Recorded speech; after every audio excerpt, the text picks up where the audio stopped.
You're standing in line. No phone, no conversation, just you and the growing itch of nothing to do. And the real reason that itch feels unbearable is far stranger than you have a short attention span.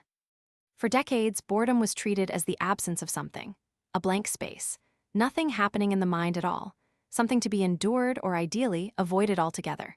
Then a researcher named John Eastwood, working at York University, started asking a different question. Not what boredom lacks, but what boredom is doing. Eastwood and his colleague James Dankert spent years studying the feeling, eventually co-writing a book on it, and what they found overturned the blank space idea completely. Boredom isn't empty. It's your brain's attention system actively straining, wanting to engage with something, anything, and failing to find a target. Not nothing happening, something happening and going nowhere. Think about what that means. Boredom isn't a void, it's a signal. Dankert and Eastwood describe it as a kind of alarm, similar to hunger or thirst, telling you that your current situation isn't giving your mind what it needs. Hunger says find food. Boredom says find meaning, find stimulation, find something worth your attention.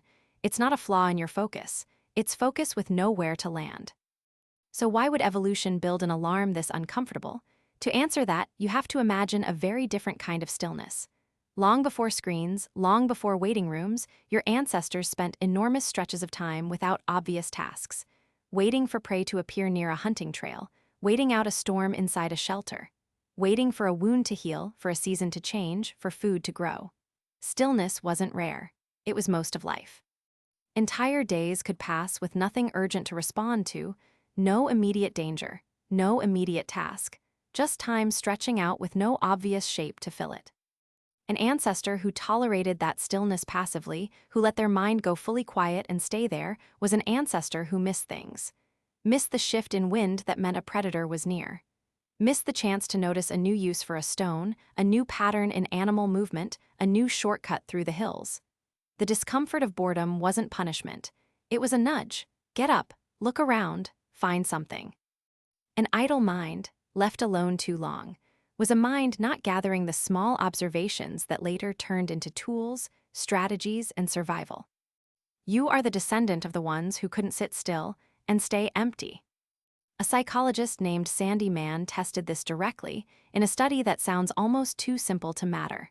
She had participants complete a boring task first, something like copying numbers from a phone book, before giving them a creative challenge. The bored group outperformed a control group that skipped the boring task entirely. Being bored first didn't drain their creativity, it sharpened it. Mann's interpretation was that boredom pushes the mind to wander, and mind wandering is exactly where unexpected connections tend to form. This is the part that reframes almost everything about how you treat empty moments today. Your ancestors' boredom had nowhere to hide, no screen to fill the gap instantly. The discomfort had to be resolved the hard way, by noticing, wondering, inventing. Your boredom today has an escape hatch within arm's reach at every single moment. The itch appears, and before it can do its actual job, before it can push your mind toward wandering and noticing and connecting, it gets swallowed by a feed. Which means something strange is happening. The alarm still fires exactly the way it always has, but you almost never let it finish ringing. Eastwood has pointed out that chronically silencing boredom this way doesn't make the feeling disappear. It tends to make it louder over time. The signal you never resolve doesn't go away. It just keeps interrupting, more insistent, because from your brain's perspective, the need was never actually met. You filled the silence. You didn't solve the itch.